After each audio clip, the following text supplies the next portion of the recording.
This is Dr. David Turner in his teaching on the Gospel of John.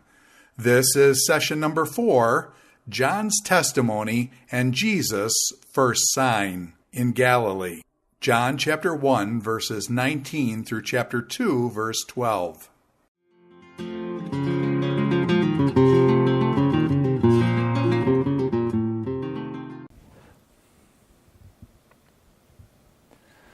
Hello, it's David Turner again, and we're working on our 4th video in the John video series on biblical e-learning. We just completed our video on the prologue to the Gospel of John, in which we looked at the way John has very carefully structured the prologue and has laid it out, carefully stressing themes that he is now going to show us as the narrative proceeds. So from here on out in John, we'll be looking at the narrative. The prologue, of course, is a rather different genre than the narrative. So we'll be looking more at historical movement from beginning to end of an episode or a scene in the Bible. We'll be trying to take it scene by scene, even when we do more than one scene in each video, so that we interpret the story as story. We spoke before about the genre of the Gospel of John and how this book makes meaning. It makes meaning by telling stories installment by installment. And so instead of just picking verses out at random that might strike us as important for whatever random reason that in our life that we've experienced that day, we do well when we look at any narrative book of the Bible, let alone John, to see how the verses that we like are placed in a story that is being told, and make sure we understand them in that context before we begin to make application to ourselves and put them on nice fonts and put them on plaques on the kitchen wall. So let's try to avoid the immediate plaquifying of John and look at it as it comes to us in the story, and then construct the plaques if necessary after we've done that sort of work. So we're in this video trying to understand the flow of the Gospel of John from chapter 1, verse 19, over to chapter 2 and verse 12. And it will be our practice in all of these narrative pericope videos to first discuss the narrative flow, to just give an overview of what is presented as happening. Then we will think about the way in which what happens has been arranged in the structure, if there's something interesting about the way the story has been told. Then we'll just pick out things from that story that seem to be of value and of interest for further discussion. Sometimes it will be grammatical things, sometimes background things, historical or geographical things, and sometimes just as exegetical and theological questions. So then we'll start with just a summary of what's in the passage. Then we'll think about how the passages has been presented to us structurally. Then we'll try to just take some topical things that seem to be of most value for additional study. So when we begin to look at the narrative flow of John 1:19 to chapter 2, verse 12, we're looking at how John the Baptist, who has been mentioned in the prologue to the book, is now sort of beginning to point people to Jesus. And it might have been a sort of a depressing situation for John had he not known what his mission from God was, because as the chapter goes on, he is losing his disciples because he's pointing to Jesus, and his disciples are getting the message and they're going over to follow Jesus. There's some later words from John to the effect of he must increase and I must decrease in chapter 3, but here we have in chapter 1 seeing that play out before our eyes. So when we look to John chapter 1, verses 19 through 34, we see John giving his testimony, as it were. And first thing he talks to is a group of people who have come out into the desert of Judea, evidently from Jerusalem, to understand what he was doing out there. Evidently reports had reached the authorities in Jerusalem, and they wanted to know what was happening out there in the desert. Perhaps they were afraid of a popular Messianic movement that would tend to revolt against Rome, and they wanted to know about that and keep that from causing a big problem. So we begin reading in 1:19. This is John's testimony. That's very significant that the narrative of John begins that way, because we've been told about John's testimony in the prologue. And now the very first words of the narrative begin with, "This was John's testimony." This is the testimony of John when the Jewish leaders in Jerusalem, the priests and Levites, to ask him who he was. So he says, "I am not the Messiah," and so we have this interesting interrogation that sort of checks off the list. Okay, not the Messiah, check. They ask him then, "Who are you? Are you Elijah?" Nope, check that box. "Are you a prophet?" Nope, check that box. Then finally they say, "Well then, who are you?" That was all the boxes they had. "Give us an answer." So John replies in the words of Isaiah, "I am the one of the voice calling in the wilderness, make straight the way for the Lord." Referring then to Isaiah chapter 40, where Isaiah seems to be speaking of something of a new exodus and flattening out the hills and valleys of the wilderness in order to allow the Lord's path to be cleared. Then they ask him a question about his baptism, and he says, "I baptize in water." Verse 26, "But among you stands one you don't know. He comes after me, and I'm not worthy to unstrap his sandals." Sometimes I like to say I'm not worthy to shine his shoes, but I guess that would be a different cultural situation. So this is the initial encounter of John's testimony when he is explaining his identity and what he's doing to the Jewish leaders. But we move on, and then the next section of it where he is speaking about Jesus directly when he sees Jesus coming toward him in verse 29 and uses language to the effect, "Behold," or "Look, the Lamb of God who takes away the sin of the world." When he uses the term lamb to describe Jesus, he conjures up all of the language in the Old Testament about the sacrificial lamb, perhaps focusing on the Passover, and all of the other temple sacrifices involving the lambs. We could even unpack the way in which Jesus takes away the sin of the world, not only by forgiving the sin of those who turn to him, but by judging those who do not and removing sin from the world. Certainly that both of those are part of the work of Jesus Christ. So John continues to describe Jesus in this section and speaks of him as the one who is going to be baptizing with the Holy Spirit in verse 33. This will become a very important part of the narrative of John when Jesus speaks of the Spirit, particularly in the farewell discourse, as the one who will come along to continue with the disciples the presence of God that Jesus has been manifesting.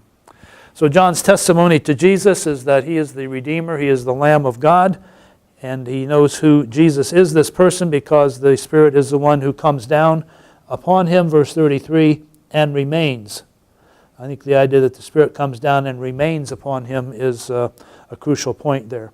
How exactly John saw that happen and envisioned that is unclear in John. In the Synoptic Gospels, of course, we have the context that this happened when John baptized Jesus, and there was something of a theophany there where the Spirit of God was able to be seen as a dove descending upon Jesus. The baptism and the dove account are not really present here in John, but John tells us something about the Spirit coming down from heaven as a dove. Whether he saw something that looked like a dove or that's just an analogy isn't clear to me in verse 32, but he says, "I know and I testify that this is God's chosen one." So at this point, Jesus' first disciples begin to come to him, and of course they are people who have been followers of John. So we first see Andrew and Peter in verses 35 to 42, and Philip and Nathanael in verses 43 through 51. And it's interesting to see how these people interact with Jesus and how they interact with each other. The first two fellows, Andrew and Peter, are interesting because they are sort of just following Jesus around, not saying much evidently. So he turns around and sees them following and says, "What do you want?" Which is sort of an interesting way of beginning to follow Jesus. So they say, "Where are you staying?" He says, "Come and you will see." That's sort of an enigmatic way to describe things.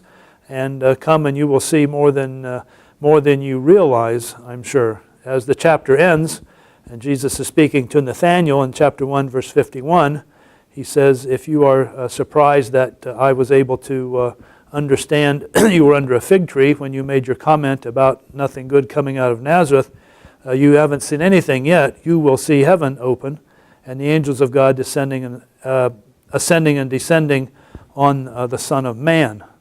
Interesting that verse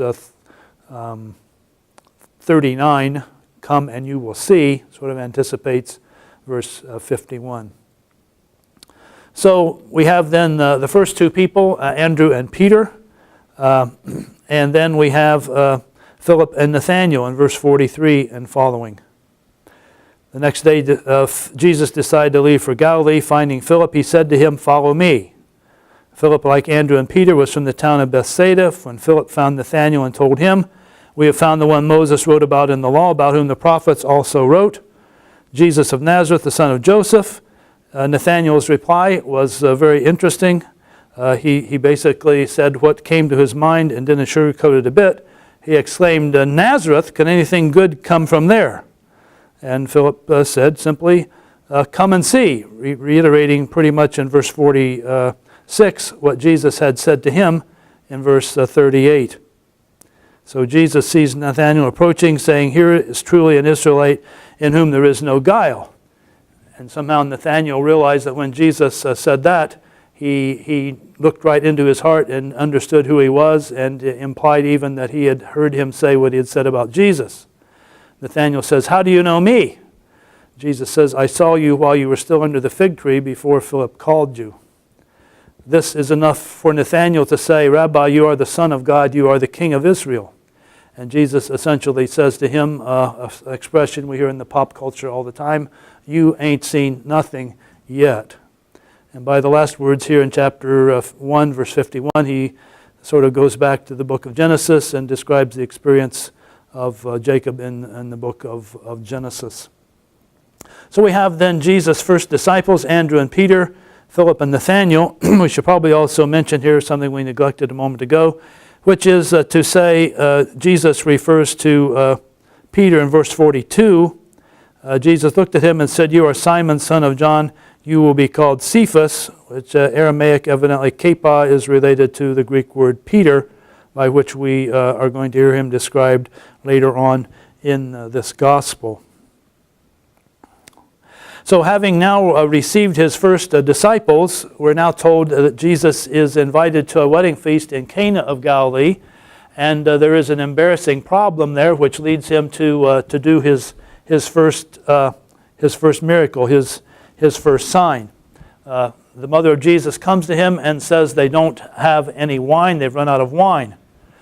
It's probably difficult for those of us in the United States and other countries around the world perhaps to understand the role of wine in this ancient culture. Some of us are perhaps from religious backgrounds where the use of alcohol in any form is frowned upon, and some have been taught to abstain from any sort of alcoholic beverages as a religious principle.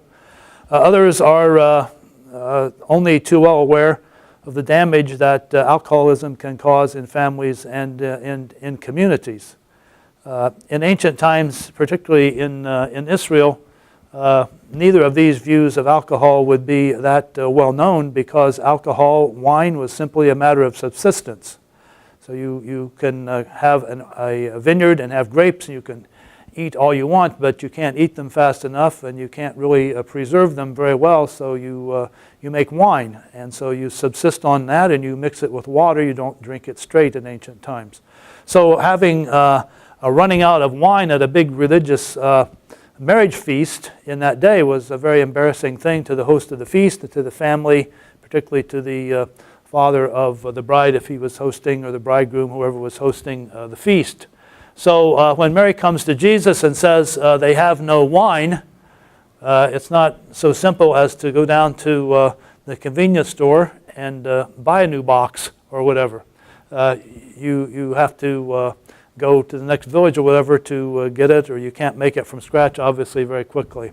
So Jesus handles the solution by a very almost a hidden means. He simply takes the water that was there in the stone vessels for purification and turns it into wine without even letting very many people know what's going on. Only the servants who took the water originally knew what had happened, we're told here in verse 9. However, once the people had begun to drink the wine that Jesus had made from the water, the the master of the banquet, the head of the feast, called the bridegroom aside and said, everyone else has the good wine first, and then after people have drunk a while and perhaps are not quite as discerning, then the cheaper wine. But he said, you have saved the best until now. I wonder what the person who was told that was thinking, since he probably was aware that the water had, that they'd run out of wine entirely. So that must have been quite an amazing thing for him. So we have a comment here at the end of this section in verses 11, which says, Jesus did here in Cana of Galilee was the first of the signs through which he revealed his glory. So we remember now from the prologue that we just looked at in the last tape that Jesus came to be the ultimate revelation of God's glory, the very exegesis of God. And by this act of changing water into wine, he is indeed revealing the glory of God. Perhaps we have difficulty in understanding all of that in our culture, but I think in the ancient culture we can have a better understanding of it because of the way in which wine was used as a matter of subsistence and as well as a matter of prophetic prediction about God's blessing in the future. We'll come back to that more a bit later. So we now turn to one way scholars have looked at this section from 119 to 212, and I'm going to lay it out there for you. I'm not so sure I think it's all that important, but I think it is clear from the prologue to John that John is speaking about new creation. That Jesus is the one who brings light and life to the world, just as he was the original creator. So he is once again bringing light and life to the world through his message. So we have, in a sense, implied in the prologue to John, a renovation, a renewal of creation.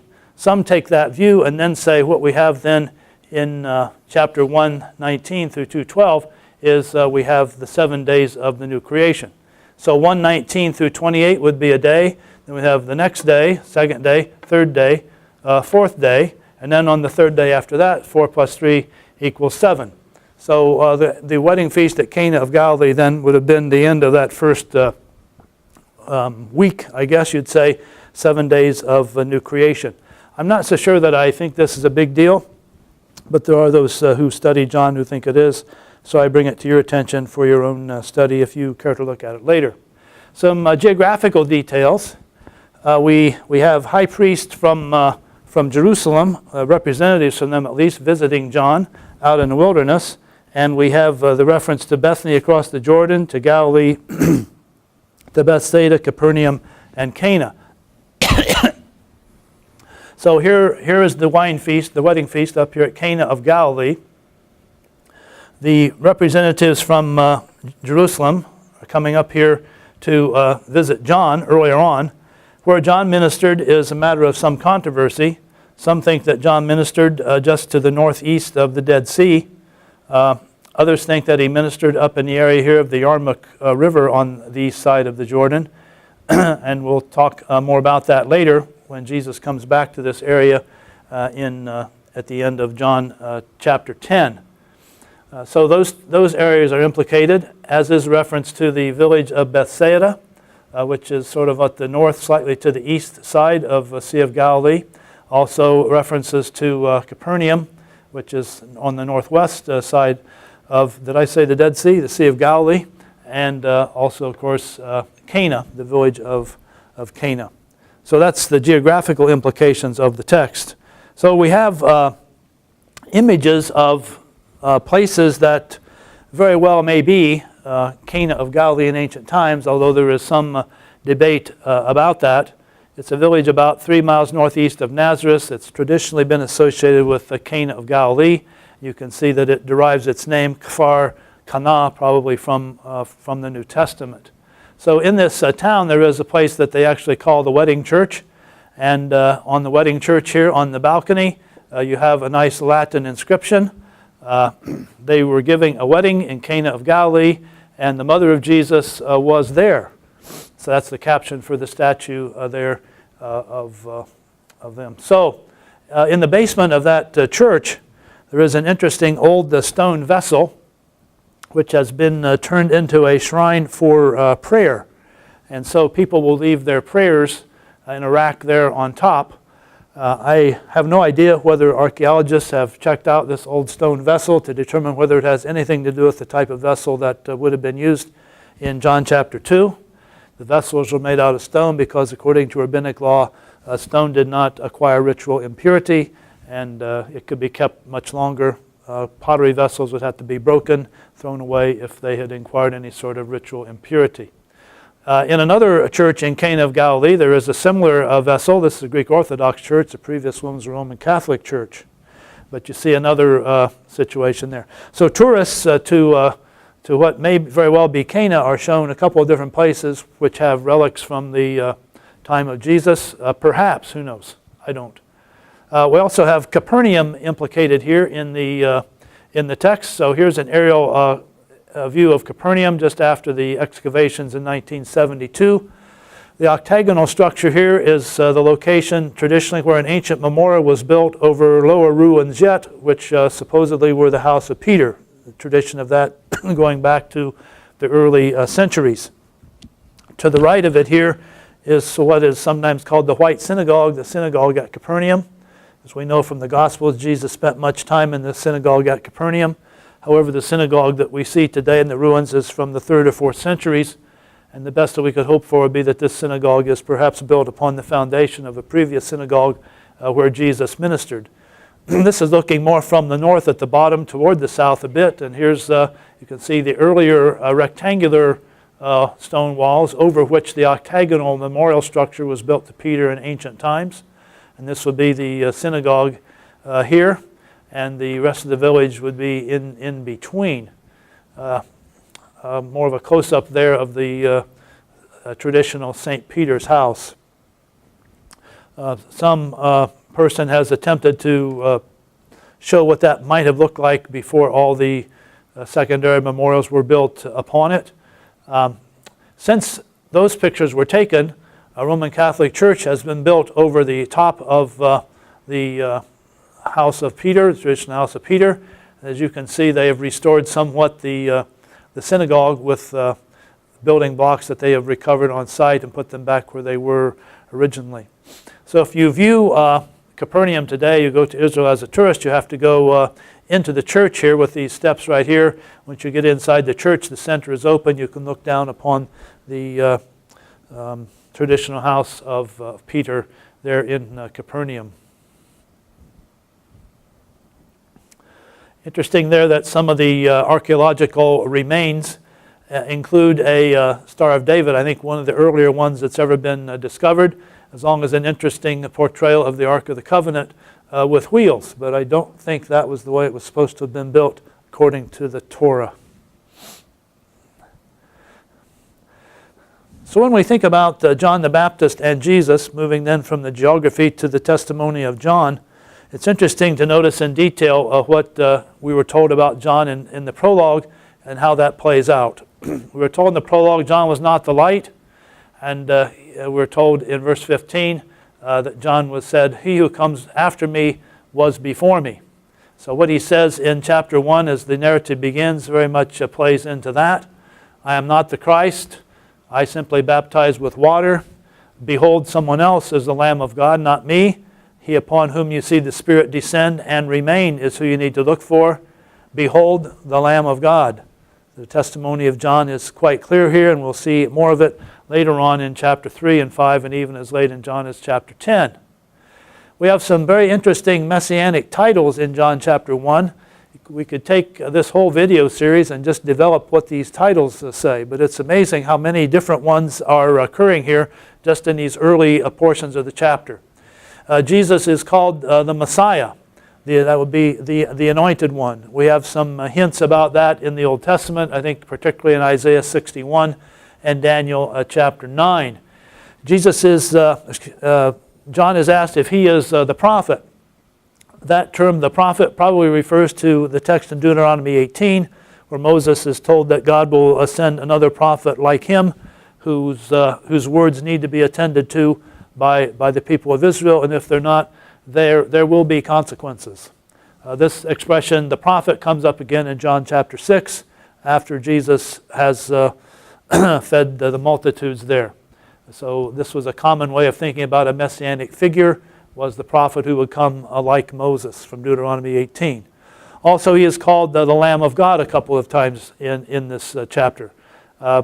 probably alluding to, at least calling up the imagery in the reader's mind of Isaiah 53, of the lamb which is taken to slaughter and is silent. The Son of God, the agent of God, the one who is representing God on the earth. The term rabbi, which simply means my teacher or my great one. The Messiah, again, in verse 41. The King of Israel, verse 49. The Son of Man, in verse 51, again, alluding back to Daniel chapter 7, probably. So all these titles are quite important, and many of them are going to come up later in John, and we'll have opportunity to look at them again. When it was said that we have found the one of whom Moses and the prophets wrote, you can think of so many different Old Testament passages which may have had bearing upon that comment. If we look back to the Old Testament and read it the way John would have read it, we would understand then that the voice of God in Genesis chapter 1, let there be light, was the voice of Jesus. We would understand that when Moses wished to get a better glimpse of God in Exodus 33, what we really wanted to see was Jesus, who fully reveals the glory of God. When we look at how they were asking John if he was the prophet, and if he said he wasn't, but he was the voice in the wilderness. So alluding there to Isaiah 40 as well as Deuteronomy 8. Isaiah 53 in John 1:29. John 1:32 and 33 speaks of the Spirit descending and remaining upon him. And Isaiah 42 talks about how God will send His Spirit to His chosen one. The reference to the Messiah in 141 may be referring to Daniel 9:25 and other texts. The angels ascending and descending upon the Son of Man call to mind Genesis chapter 28 verse 12 and Jacob's experience there. Finally, in chapter 2 verse 3 at the wedding feast, and they don't have any wine, perhaps could be an allusion to Psalm 104 and verse 15, and makes us think about how water and wine may be symbolic of something in here in John chapter 2. It is at least plausible in John 2 that we are told this miracle not simply to show Jesus' power over nature, His ability to turn water into wine, but to speak in a symbolic yet prophetic way about how God's future for Israel had already arrived. So we have a lot to say about water in the Gospel of John. It's used in many chapters, and once we get past here in chapter 2, water becomes a very good thing, a very positive thing. And perhaps Old Testament imagery such as that of Ezekiel 36 is behind it, because in Ezekiel 36 we're told that God will pour clean water out on Israel and will give them a new spirit, a new heart. So the water and spiritual purity are linked here in Ezekiel 36. So we're not surprised to find it in John 7, in John 4, as well as when Jesus speaks to Nicodemus in chapter 3 and verse 5. Why is it, do you think, that John was baptizing to get people to think about the need for the Messiah? Because Israel needed to be purified. So the washing with water was symbolic, to say the least, if not sacramental, of the spiritual cleansing, spiritual revival that God was creating in Israel. What about wine? Well, if we read all these Old Testament texts and think about them and try to put aside our modern cultural views of alcohol for just a moment, we'll learn that wine was a choice gift of God to the people of Israel. To have a bumper crop of grapes and to be able to have grapes to eat and wine to make was a sign of God's blessing. Not simply in that day, but it was a way in which you spoke of the prophetic future. So if you begin to read some of these passages in Isaiah and Jeremiah and Joel, you'll learn that wine was a way to describe the great blessing of God when Israel would receive God's fullest blessing in the future, when God would restore Israel to prosperity. Part of that prosperity would be an abundance of wine. All this to say that there is no doubt the Old Testament condemns drunkenness and the overuse of alcohol, and we read many texts about it in Proverbs as well as in the prophets about how drunkenness is a sin, one to be avoided. We certainly can see that in our modern culture, the results of alcoholism. At the same time, however, the abuse of a good gift of God is not the same thing as saying that something like this is a bad thing in and of itself. So in light of the prophetic texts which speak of God blessing Israel abundantly in the future with plenty of wine, and with the Moses and Jesus comparison in chapter 1, verses 14 to 18, it seems to me that Jesus changing the water to wine is perhaps a way of speaking about how that the future for Israel is not simply going to be a matter of ritual purity. You'll recall the way in which the stone pots full of water were going to be used as a matter of ritual cleansing, ritual purification, according to John 2, that truly following God is not simply a matter of ritual purification, not that that's a bad thing in itself, but it is also experiencing the wine of God's eschatological blessing. So there's more to the blessing of God than simply purifying oneself with water. It is also waiting for the ultimate blessing of God to come to Israel. Here is typified by the wine that Jesus creates. So I think it does have prophetic significance and shows that Jesus is now showing the dawn of God's eschatological blessing to the people of Israel. And from now on, even in John, water becomes a very good thing, an important thing, in the way in which it describes the way in which Jesus is saying to Nicodemus he needs to be born again of water and the Spirit, and the way in which particularly it's used in John 7, verse 37 and following. One other thing we need to talk about here about chapter 2 is Jesus' reference to his hour not yet coming. When the mother of Jesus, notice the word Mary is not used here, simply the mother of Jesus in chapter 2, verse 1. She tells him that they have no wine. He gives her almost a rebuke. Actually, it's not so much a rebuke as just sort of a statement of distance. Woman, why do you involve me? Or what is that to me? My hour has not yet come. This is essentially to say, this isn't necessarily my problem. I'm not called to take care of this type of business. Nevertheless, Mary is aware that Jesus has the ability to take care of this problem. She simply says to the servants, do whatever he tells you. Excuse me, I'm going to have to get a drink of water.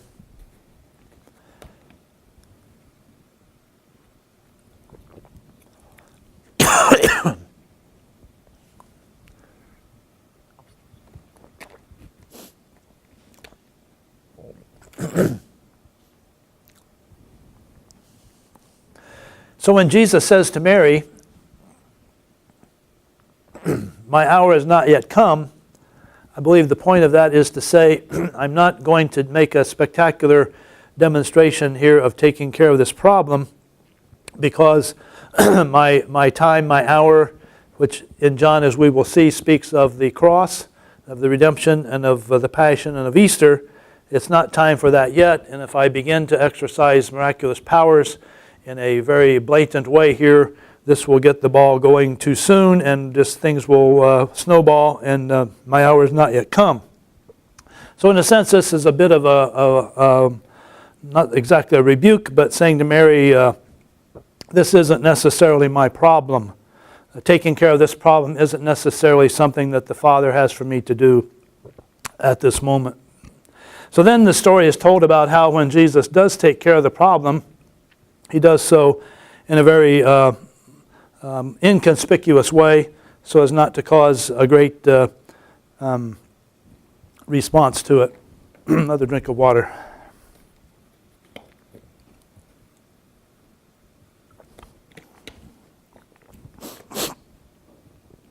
Sorry for the diversion. So if we were to take the time to look at these passages, you can do that as you have time in the days ahead. Jesus speaks of his hour as not having come several times, leading us up to his final days in Jerusalem. We are told in chapter 12, however, that his hour has come, and that basically refers to the passion and the cross. So the hour in John then anticipates in chapters 2, 7, and 8 the time in Jerusalem where Jesus will die and be raised.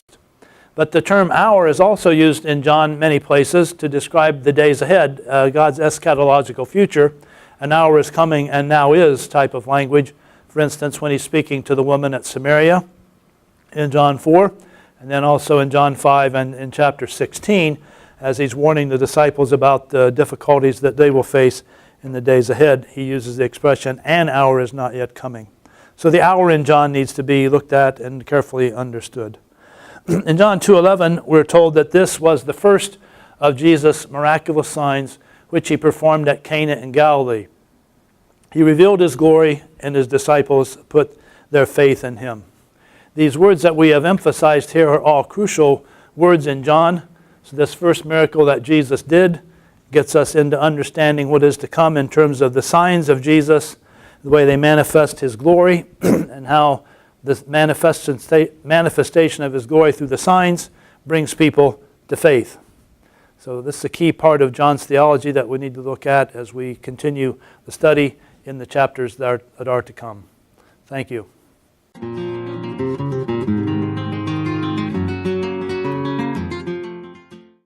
This is Dr. David Turner in his teaching on the Gospel of John. This is session number 4, John's testimony and Jesus' first sign in Galilee.